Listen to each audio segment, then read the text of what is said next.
Ассаламу алейкум, құрметті достар. Сіздермен бірге ауыл әлемі арнасы. Сағат таңғы 4:30. Ауылдың өмірі, ауылдың тіршілігі міне тып-тыныш. Қарғаның дауысы естіліп жатыр тек қана. Қарғаның дауысы енді сәл фонды ма не дейміз, жаңағыдай бұзып тұрған сияқты. Мына сиырлар міне жатыр. Біздің ауылда енді сиырлар, кейбір сиырлар қамалмай жүреді енді. Ондайлар бар. Айтайын дегенім осындай жеке өзіме осындай өмір қатты ұнайды. Тып-тыныш, қаланың қарбаласына қарағанда мына қарға мазан алды ғой. Біреулер қалалық жерді жақсы көреді, қаланың қарбаласын. Ал енді ауылдың мындай тыныштық енді білмеймін, енді ондай. Біздің ауыл ешқандай ана қарғалар деген мазан алады екен. Тыныш деп жатсам, қарғалар тыныштықты бұзып жатыр. Жалпы мына қарғалар мына биік мына қарағаштарда қонақтайды негізі. Қонақтағанда қалай қонақтайды ғой бұларды. Мыналардың барлығы үйдің орны, мыналардың барлығы. Бала кездерінде менің үй болды мына жерлерде. Көріп тұрсаңыздар, қазір ауылда 60 шақты үй қалды. Оның өзі Аллаға шүкір енді. Жоқтан жақсы, құрудан жақсы. Ал бірақ көріп тұрсаңыздар, анау міне біздің үй, мынау бірнеше үй болды мына жерлерде міне. Маған дейін бәрі үйді. Қазір мынаның барлығы бос. Сол жерлері қиындауда. Осы жерлерге бір өзімнің арманымда негізі үй салып атса, барлық осыған қоныстандырып атса, жас мамандар болсын, басқа да адамдар болсын, басқа жақтың адамдары болсын. Арман ғой енді. Мүмкін болып қалар деген мақсатта.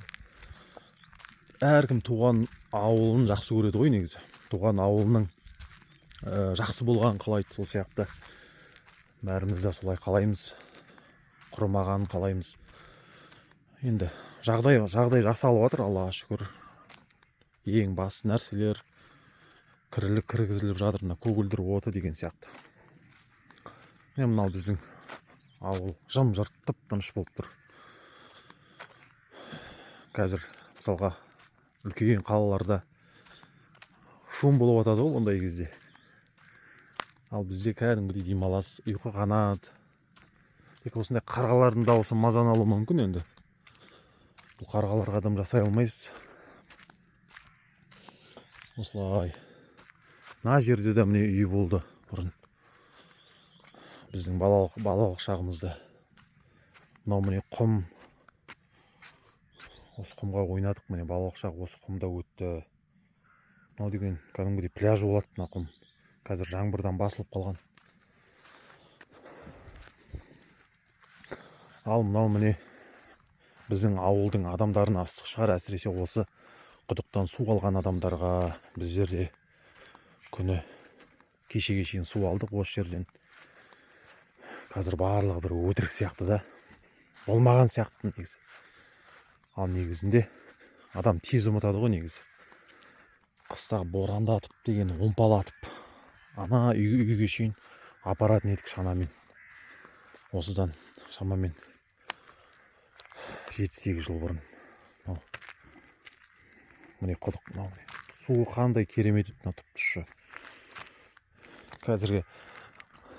Қазіргі балдар ертегіден көретін шығар бұндай құдықтарды. Көріп тұрсаңыздар, шелегі қайда екен? Шелегі жоқ сияқты. Біздің ауылдың адамдары көрсе, осыдан алған әсіресе адамдар мәз болып қалатын шығар осы құдықты көрсе. Керемет.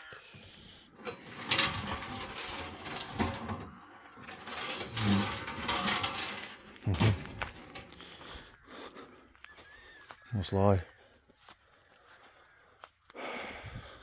Ал мынау міне Мұрат ағамыз бен Зағипа апамыздың үйі. ұйықтап жатқан сияқты ол кісілер. Қазір шамалдан кейін сиыр саууға тұрады ғой бұл кісілер. Ал мынау міне біздің әкелеріміз оқыған екен, мектеп болған екен бұрын. Қазір мектептің ізі де қалмаған, бірақ есесіне школьный сад деп атайды. Мектеп бағы, мектеп саябағы. Осылай кішігірім молда бір саябақ негізі. Жүгіруге, қыдыруға жақсы.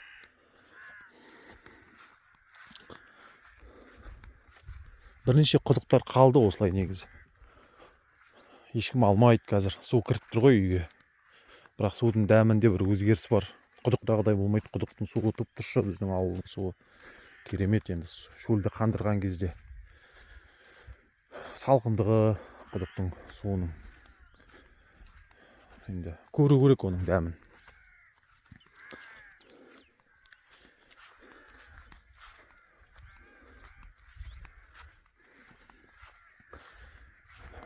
Мына біздің ауыл деген табиғаты енді өзімізге жақсы енді. Сырттағы адамдарға білмеймін.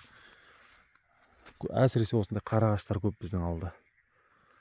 Қарағаш дейтін болады, өте төзімді, ысыға да суыққа да қурамайды. Тамыры деген 7-8 метрге тереңдікке кетеді екен осы қарағаштың тамырлары.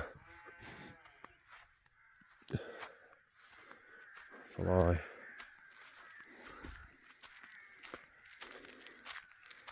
Сиырлар да жай-жай өруге дайындалып жатыр екен. Міне.